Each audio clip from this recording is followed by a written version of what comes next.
Paul and Mr. Giacomo appearing for the state. Mr. Davis is present in custody. Where's Mr. Arnold? He's on iPhone on here. Just not iPhone 7, just iPhone.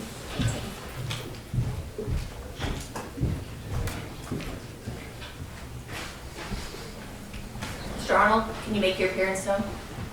Yes. Okay. Hello. All right. Thank you, sir. Davis.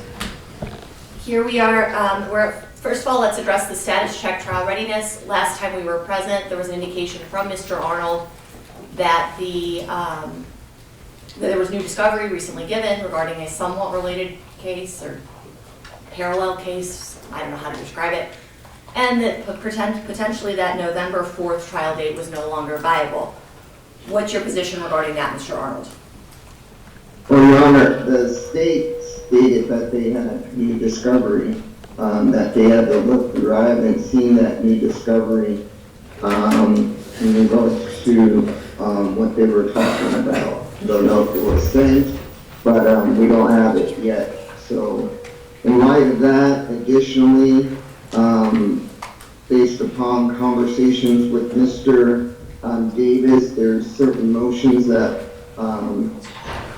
we need to file in regards to potentially dismissing the case, which I won't be able to prepare until sometime in October. We're going to ask for a continuance.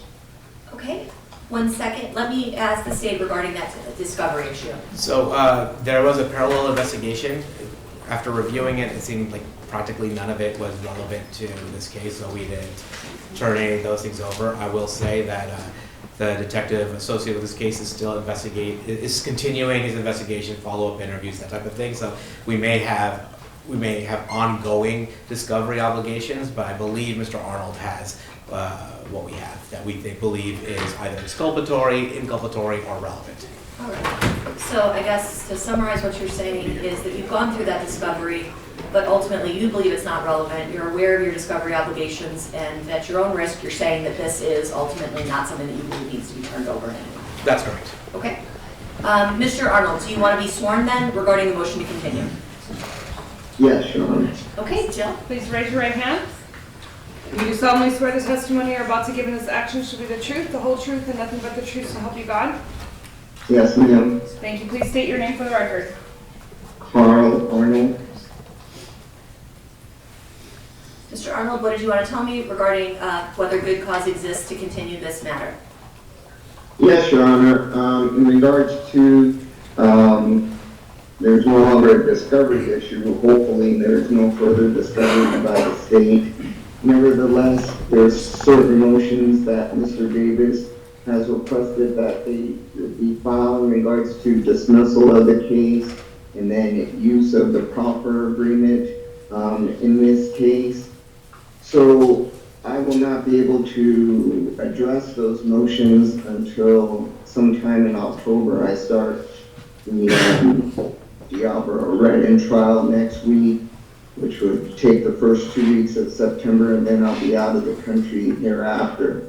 I think these motions are extremely relevant to this case, if not dismissal, but potential for evidentiary objections that need to be lodged in this case. So we're asking for continuance and believe good cause exists. State what's your position. No objection. You've been made aware of this, Mr. Davis? Yes. And you understand that your attorney's asking for more time to get these items done? Yeah. Okay. I'll find good cause to continue the trial. When did you want to reset it, Mr. Arnold? I would say at the beginning of the year, towards March or April.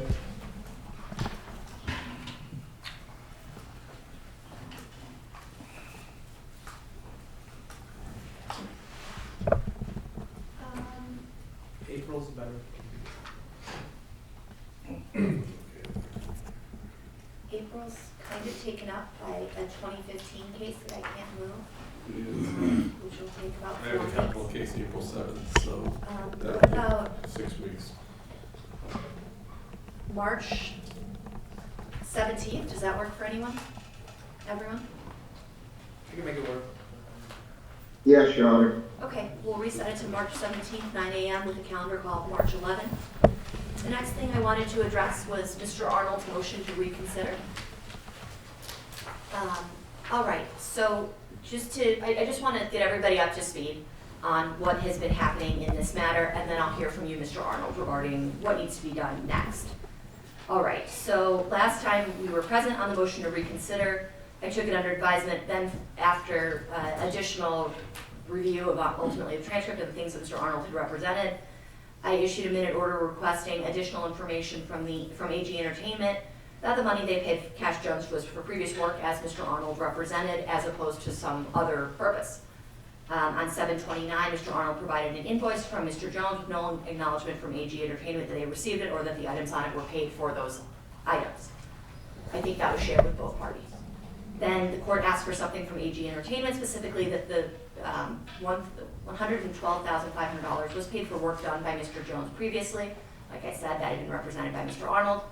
And then I received the following letter from an Adam W. at AG on AG letterhead on 7/31. It stated, we received the invoice dated June 1st from 100 Entertainment Incorporated. On June 11th, 2024, we sent a wire of $112,500 to 100 Entertainment Incorporated for this invoice, admin, Adam W. And then there was a number and an email. So I had my law clerk call and email numerous times, left several voicemails. We never received a response from Mr. W. Then on 8/2, I received another letter from a Shonya Pittman Roach. We did research her and did find that she had a connection to AG Entertainment, but her name was ultimately misspelled and the address on the letter returned to a doctor's office. So the letter ultimately said the exact thing, verbatim, as what we had received from Mr. W. Which was, we received an invoice dated June 1st, 2024 from 100 Entertainment Incorporated. On June 11th, 2024, we sent a wire of $112,500 to 100 Entertainment Incorporated for this invoice. Regards, Shonya Pittman Roach, Director of Operations. The law clerk again attempted to reach her via phone number numerous times, left voicemails. There was no email to reach out for, but ultimately we did not get a call back. Mr. Arnold then reached out to our office approximately August 13th and asked us what was going on. Why weren't we contacting these people? We informed him we had been trying, we hadn't gotten any response. But at that point, upon Mr. Arnold's urging, we recalled the two numbers that we had. Ultimately, my law clerk was able to talk to Ms. Roach. She did tell us that there's no Adam W. who works there. She doesn't know who sent that first letter. We asked her why this was identical language that was included in both letters. She indicated that Smiley Bail Bonds reached out to her and told her what to write. She forwarded us an email from them indicating that 100 Entertainment received a wire from AG Touring in that amount on June 11, 2024. We just need letterhead or an email from you, AG Touring, representative or accountant for this company acknowledging the transaction. No other details need to be explained, as AG Touring has no involvement with this transaction.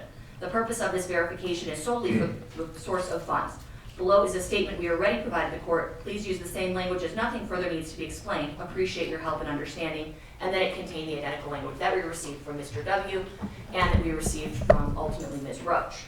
And so at this point, ultimately, I still have a lot of concerns about what has been sent to me, and that's why I haven't issued any further orders. I had hoped to address this last week, but ultimately Mr. Arnold wasn't available, so we set it to today's date, and so that's kind of what I hope to get to the bottom of today. Concerning to the court is that I don't know who Adam W. is and why other people in AG Entertainment are indicating that they don't know who this person is, if he did use, in fact, that AG letterhead, and ultimately why there seems to be sort of this obfuscation of why AG is giving this money and the direction ultimately not to give me any additional information. So, Mr. Arnold, that's sort of what I wanted to address today and get to the bottom of, to see if ultimately these are funds from a legitimate source, and we can proceed with this release. So, Mr. Arnold, what did you want to respond? Yes, Your Honor. I forwarded to the court a letter from Smiley Bail Bonds. They advised me that, again, similar to what Ms. Roach told you, that they were the ones that put together the letter. It's my understanding that there's no Adam W., that what was supposed to be admin email was misspelled or autocorrect was used, and it kicked out Adam as opposed to admin. The other thing that I'm aware of is that Ms. Roach like you said, I believe it contacted you and told you she was the one that personally did the wire. However, they do not want to reveal the different concerts and the individuals involved simply because of repercussions that they may have in doing further business with those individuals. Obviously, no one wants to be directly related to providing money to bail out Mr. Davis. But again, these were monies that were given in payment to Cash Jones, and Cash Jones utilized the money how he deemed fit. Lastly, Your Honor, I'm also aware that Mr. Jones, again, because of his involvement in testifying at the last two court proceedings ago, that he's been receiving death threats. So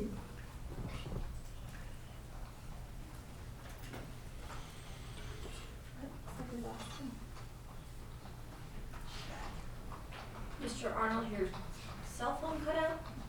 That's muted, Your Honor. Oh, you muted yourself, sir.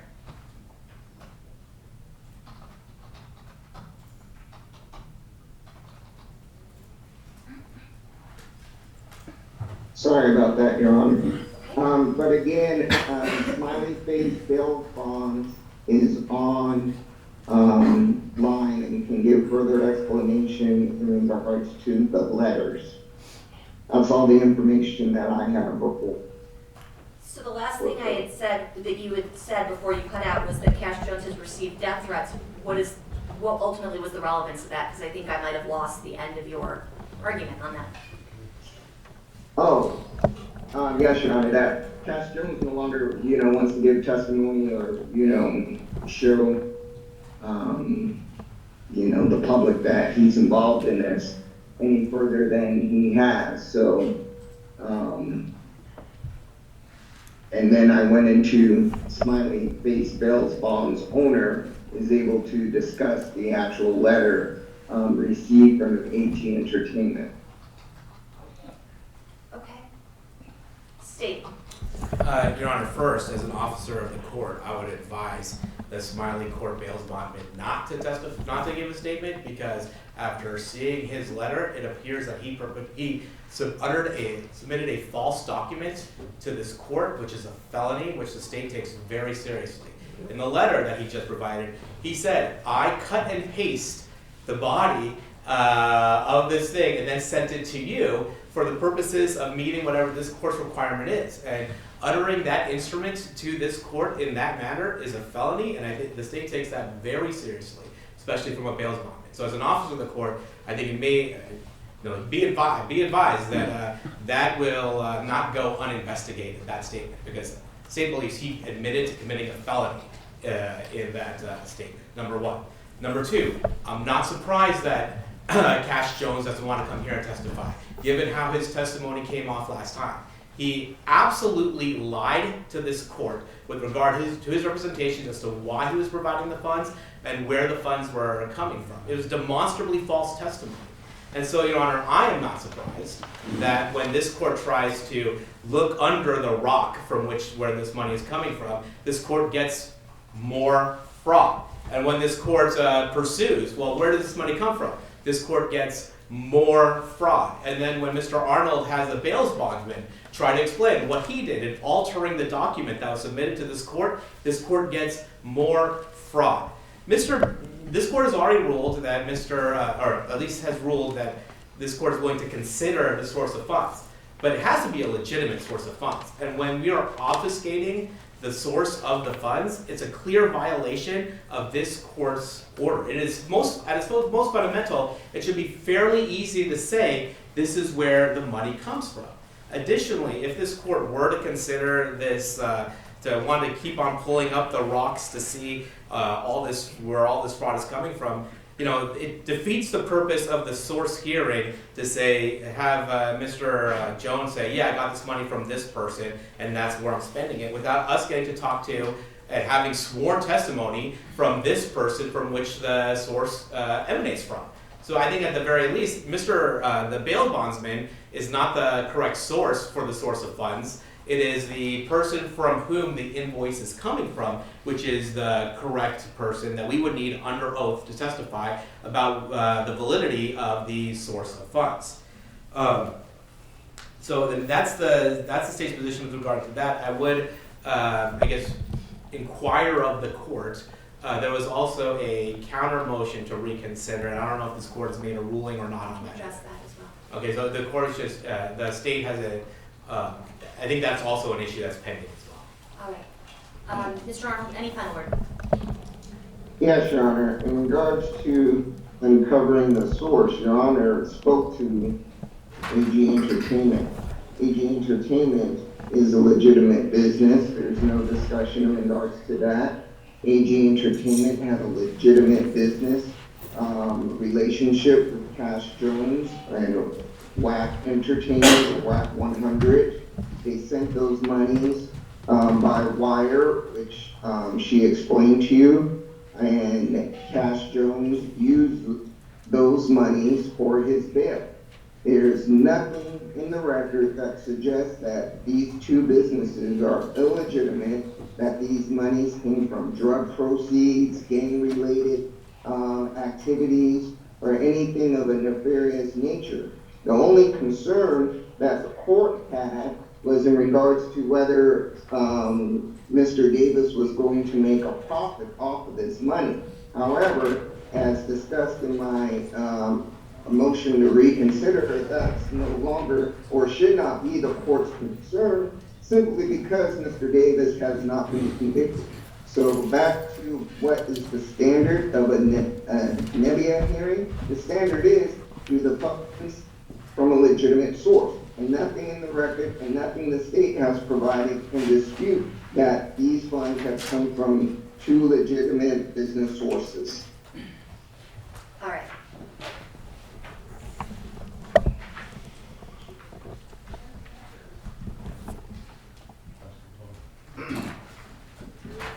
I don't find there's enough to reconsider my initial finding that the defense hasn't made a prima facie case about that this was from a legitimate source and the reason for it. Ultimately, I don't want to accuse anyone of anything, but I have a sense that things are trying to be covered up in ultimately what's being presented to me. Additionally, or conversely, I also don't find that there's enough new information being presented to me to reconsider the proof evident presumption rate findings. So the counter motion is denied. The motion to reconsider is denied. The counter motion is also denied. Yes, sir. This dude, what's your name, sir? I'm not going to address it, sir. All right, Mr. Davis. He, in June, he was, doing, law that don't pertain to me. He kept on quoting it. Then the next, in July, he did the same thing. Saying laws that don't pertain to me. That's wrong. And, another thing. Attorney is going to potentially appeal this. So Okay, let me we'll get say, some clarity on this. okay, August 9th, two deputies from two COs came to my cell, asked for the extra mattress. I gave told them to take it. You know what I'm saying? I think they were sent by them to beat me up. So and they brutally beat me up, they attacked me and assaulted me. And it was wrong. I told them I had cancer and I'm on blood thinners. You know what I'm saying? So I asked them what's their name.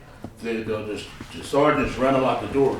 So I talked to my California lawyer. He said they usually send inmates or young deputies to do this type of stuff, just so I would y'all could have something to say that I attacked them or fought them back or nothing. So I just stood there because I got cancer and I'm on blood thinners. So I just stood there and let them assault me and beat me up. Then I tried to get the press here to come see me, my family. They blocked my visits, everything. This is wrong. This is wrong. This is wrong. What? You've made very serious allegations regarding police brutality and the DA's orchestrating some sort of attack on you. My lawyers. I wasn't aware of any of this. August 9th, So you're saying he did that it. it's, His so name, they can say that you attacked them. It was never brought to my attention, so there's nothing to connect that allegation. Ultimately, I think you need to be aware of the things that you're saying. They And attacked me and assaulted me. The whole place seen it. All And right. they got the bubble little camera there. If there's I asked them for their name. They ran them out the door. And that's wrong. I'm on blood thinners. And that's the first thing on the thing. Say, do not have no altercation. Because, you know, a bloody nose and you can die. You know what I'm saying? And that's wrong. I got cancer. I kept on telling them deputies, what are you doing? What's wrong with you guys? What is wrong with you guys? I'm old enough to be a dad, man. You know, have some compassion. What is wrong with y'all? And they took $300-some worth of food out of my cell and everything. This is wrong. All right. We've had hearings regarding things that have happened at the jail. If you have something that you want Mr. Arnold to file, he can file it. And if there's an issue about connecting those two things that you have alleged, we can absolutely have a hearing on that if Mr. Arnold brings it to my attention. I appreciate it, and I wish there's something they'd be disciplined, fired. Something needs to happen. Give me And more they information, wrong. 'cause at this point, you don't have really much connecting this, okay? No, I got the nurses. I got the nurses thing. I filed with the Submit nurse. I submitted it and everything. Submit it to me, let Mr. Arnold know so he can submit it to me and I can review it, okay? Okay. All right, I think we have to get you back pretty quickly. It's because at 10:30 you need to go somewhere. So we are now done with Mr. Davis so that he can be taken back for that appointment. Thank you, Your Honor. He's up.